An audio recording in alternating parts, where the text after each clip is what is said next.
हरे कृष्णा। राधे राधे। कृष्ण दासी के चैनल में आप सभी प्यारे प्यारे जी भक्तों का स्वागत है। और आप सब कैसे हो? कान्हा जी की कृपा से, श्री जी की कृपा से आप सभी स्वस्थ होंगे, मस्त होंगे।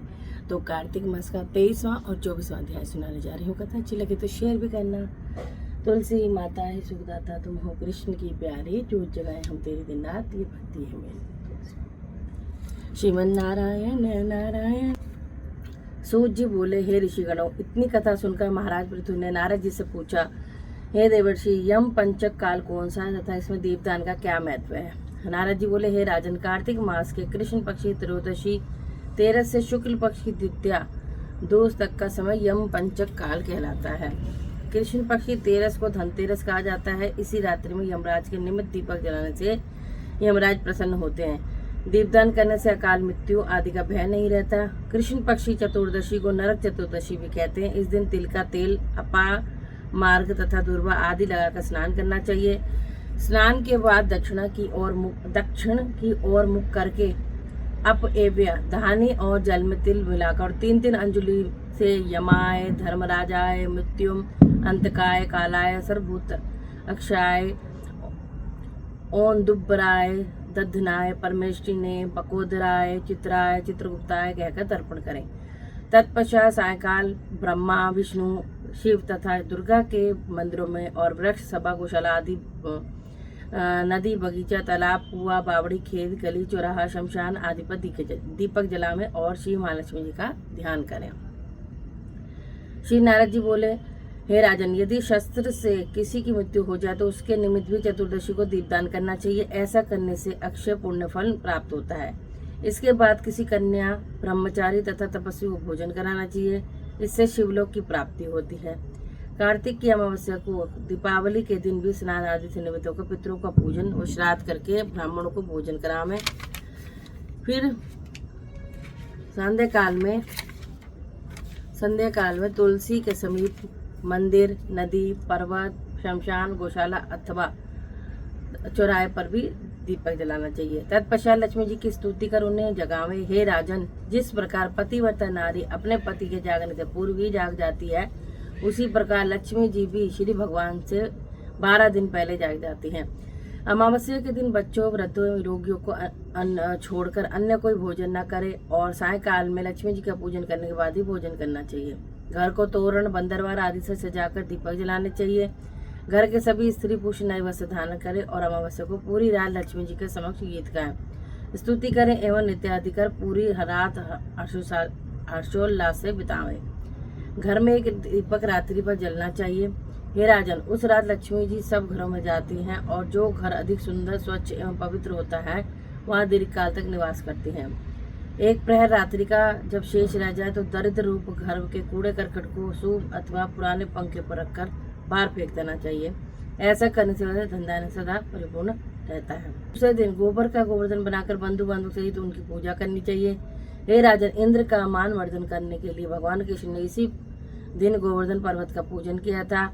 गोवर्धन वाले दिन सायकाल में गो एवं वृषभ, गाय और बैल की पूजा करके अपने परिवार के लिए भरण पोषण और रक्षा की प्रार्थना करनी चाहिए।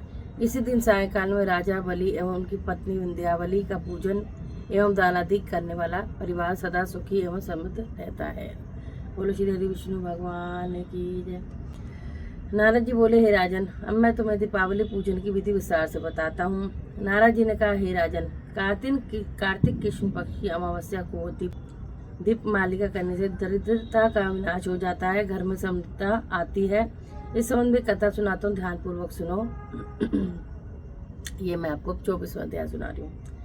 थुरसेन नामक देश में सत्य शर्मा नाम का एक अत्यंत दीन और दरिद्र ब्राह्मण रहता था। उसके मन में सदा धन की लालसा बनी रहती थी। उसकी सदा यही इच्छा थी कि उसके पास बहुत धन हो, जिसे वह यज्ञ, दान एवं पूजा पाठ आदि कार्यों में व्यय कर सके। इसके लिए वह सदैव देव पूजन में व्यस्त रहता था।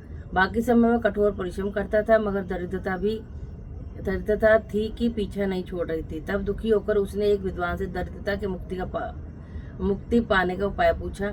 विद्वान ने उसे बताया कि वह भगवान शिव की आराधना करे।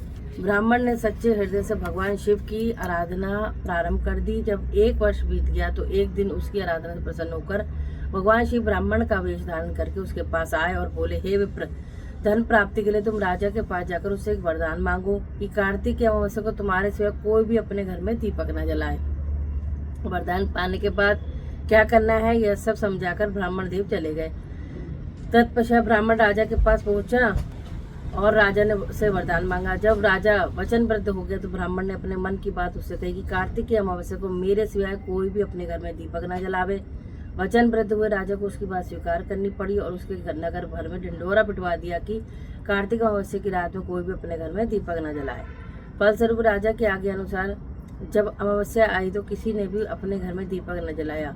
रात में जब लक्ष्मी जी नगर में आई तो पूरा नगर अंधेरे में और एक ब्राह्मण का घर खूब सजा धजा और दीप मालिका से जगमग देखकर प्रसन्नता पूर्वक वे उसके घर में जाने लगी। किंतु ब्राह्मण ने उनका मार्ग रोक दिया और बोला, हे बद्री, तुम्हारा पति अति कठोर है और तुम अत्यंत चंचल हो, इसलिए मेरे घर में प्रवेश मत करो। तब लक्ष्मी बोली, हे विप्र, भगवान के शयन के समय मैं यहाँ आई हूँ, अतः निश्चय तुम्हारे घर में वास करूंगी। यह सुनकर ब्राह्मण ने कहा, यदि तुम इस बात से शपथ लोगे 3 पीढ़ी तो तुम मेरे घर से नहीं जाओगे, यही वास करोगे, तब तुम हमारे घर में आ सकती हो। हे विप्र, जब तक तुम विधि पूर्वक मेरा पूजन करते रहोगे तब तक मैं तुम्हारे घर में ही निवास करूंगी। यह सुनकर ब्राह्मण ने कहा, हे बद्रे, मैं आपके पूजन की विधि नहीं जानता, इसलिए कृपा कर आप अपने पूजन की विधि बताएं।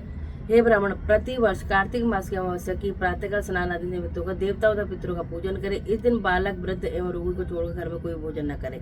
दिन में दोपहर के समय श्राद्ध कर्म कर ब्राह्मणों को भोजन कराओ। प्रदोष काल में दीपमाला करनी चाहिए। घर में तुलसी वृक्ष के निकट, ब्राह्मण के घर में, देव मंदिर में, चौराहे पर, शमशान गौशाला में दीपक जलाना चाहिए। सायंकाल स्वस्ति वाचन व कुबेर जी का भोजन करने का संकल्प करें। तत्पश्चात मीरा यानी लक्ष्मी पूजन करके इस प्रकार कहे, कमलासन पर स्थित पुष्पों की माला धारण करने वाली, कमल नयनी, गंभीर नाभि वाली एवं स्तन के भार से नम्र सुंदर वस्त्रों वाली, देवताओं के हाथियों द्वारा मणियुक्त घड़ों से स्नान करने वाली, हाथ में कमल पुष्प धारण किए ऐसी लक्ष्मी मेरे घर में निवास करे। तत्पश्चात आसन, पाते, आचमन, स्नान, वस्त्र, दीप, धूप, देव नैवेद्य, जल, तांबूल और सुपारी यह सब लक्ष्मी जी को अर्पण कर नमस्कार करें। दीपक प्रज्वलित करें और रात्रि भर कीर्तन करें। इस प्रकार कुबेर एवं लक्ष्मी का पूजन कर ब्राह्मणों को भोजन करावें। इस प्रकार महालक्ष्मी के आदेश में ब्राह्मण ने लक्ष्मी जी का विधिवत पूजन किया, जिससे उसका घर धन धान्य से भर गया। तत्पश्चात उसने अनेक यज्ञ और धार्मिक कार्य किए। जीवन के अंतिम काल में सत्य शर्मा विरक्त होकर मथुरा चला गया, जहाँ शेष जीवन विश्व भजन करते हुए बिताकर अंत में विष्णु लोक में चला गया। बोलो श्री हरि विष्णु भगवान की, लक्ष्मी नारायण भगवान की, श्रीमन नारायण नारायण नारायण, भगवान नारायण नारायण, लक्ष्मी नारायण नारायण नारायण नारायण नारायण। बोलो लक्ष्मण भगवान की जय। चलिए अब आरती कर लेते हैं। तुलसा महारानी नमो नमो, हरि की पटरानी नमो। कौन से महीना भूत सरानी, कौन से महीना हुई हरियाली, आषाढ़ महीना भूत सरानी हरियाली। तुलसा महारानी नमो नमो, हरि कौन से महीना हुई तेरी पूजा, कौन से महीना हुई सगाई, कार्तिक मास हुई तेरी पूजा, मक्सर मास हुई। तुलसा महारानी नमो नमो, हरि पटरानी। कहाँ बैठी तुलसा, कहाँ बैठी 40 ग्राम, कमला बैठी तुलसा, आसन बैठी 40 ग्राम। तुलसा महारानी नमो, हरि पटरानी नमो नमो। 56 भोग 25 व्यंजन, बिन तुलसी ने एक भी पूजन। तुलसा महारानी नमो नमो, हरि पटरानी नमो। जो तुलसी में जी की आरती गावे, बसी वैकुंठ परम पद पावे। जो तुलसी में जी की आरती मनवांचित फलित सिद्ध पावे। तुलसा महारानी नमो नमो, हरि। तुलसी माता है सुखदाता, तुमको कृष्ण की प्यारी, जो जगाए हम तेरे दिन रात की भक्ति में। तुलसी माँ को प्रणाम करती हूँ, शालिग्राम जी को प्रणाम करती हूँ। जय शालिग्राम भगवान जी की जय। आप सभी स्वस्थ रहिए, मस्त रहिए, श्री हरि के चरणों से लगी रहिए, ये मैं प्रार्थना करती हूँ। जय जय श्री राधे।